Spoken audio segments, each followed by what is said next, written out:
ايه اللي السيسي عمله ده؟ عايز اشوف الباسبور، هنشوف الباسبور يا جماعه عشان نتاكد. هو يا جماعه، هو يا جماعه امريكا. يا جماعه الراجل اللي ورا ده بقى له شويه عمال يتكلم كلام انجليزي ومبسوط قوي. في ايه شكله؟ ما اعرفش في ايه. السلام عليكم اخواتي، عامل ايه؟ السلام عليكم، ازيك؟ عامل ايه؟ الحمد لله كويس. إيه في ايه؟ انا حاسك يعني عمال ماشي تكلم الناس بيوتيفول وايجيبت. في ايه؟ بصراحة أنا مبهور بمصر، مصر اتغيرت. انت منين؟ أنا من أمريكا، من نيويورك. نيويورك. يا ويلكم تو ايجيبت. حبيبي. انت بتتكلم مصري برضه؟ أنا مصري أمريكي يعني. مصري امريكي. أيوة حبيبي. اخر مره جيت هنا كان امتى؟ يعني أنا سايب مصر 35 سنة اه من وأنا طفل. ايه بقى اللي مش عاجبك ولا ايه اللي لا عاجبك؟ مش حاجات مش عاجبني، البلد جميلة طبعا، اتغيرت. أنا حاسس إن أنا ماشي في نيويورك مش ماشي في مصر. ما شاء الله. ايه حاجة رايك في جميلة. مدينتي؟ حاجة خرافة. خرافه. جميلة والله. ما شفتش الكلام ده من 35 من سنه. 35 سنة ما شفتش الكلام ده. ايه تاني عجبك؟ الشوارع كلها اتغيرت والكباري والمدن. حتى وأنا جاي في الطيارة من فوق ما كنتش مصدق إن دي مصر بصراحة. مبسوط بمصر يا جماعه؟ مبسوط بمصر. بقالك قد ايه هنا في مصر؟ بقالي شهر. شهر. رحت فين فيهم؟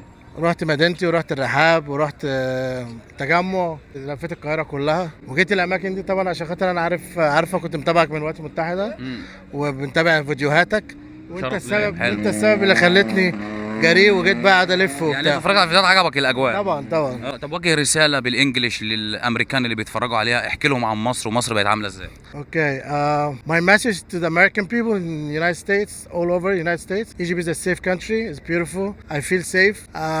I'm very proud of Egypt. I don't want to go back I don't want to go anywhere else. I want to enjoy it. I want to go everywhere in Egypt, and I will. Yes. مبسوط يا جماعه بمصر. اي مصري بيتفرج على الفيديو ده يوصل الفيديو ده، يخليه يلف في العالم كله. لايك وشير للفيديو ده. رسالة لكل الجالية المصرية الأمريكية اللي تعرفني أنا شخصيا. أنا اسمي تيفا عز ومشهور في أمريكا بعملة المصريين في أمريكا في نيويورك. كل الناس اللي تعرفني عن طريق السوشيال ميديا أو في الشارع أو الناس اللي تعرفني في نيويورك كلها، في نيوجيرسي وكده.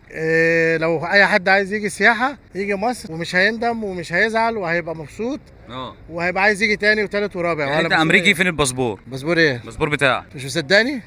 عايز اشوف الباسبور. هنشوف الباسبور يا جماعه عشان نتاكد. المصداقيه قبل كل شيء.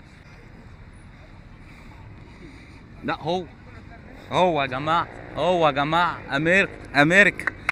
سقفوا له. امريكي وما بيحب مصر يا جماعه.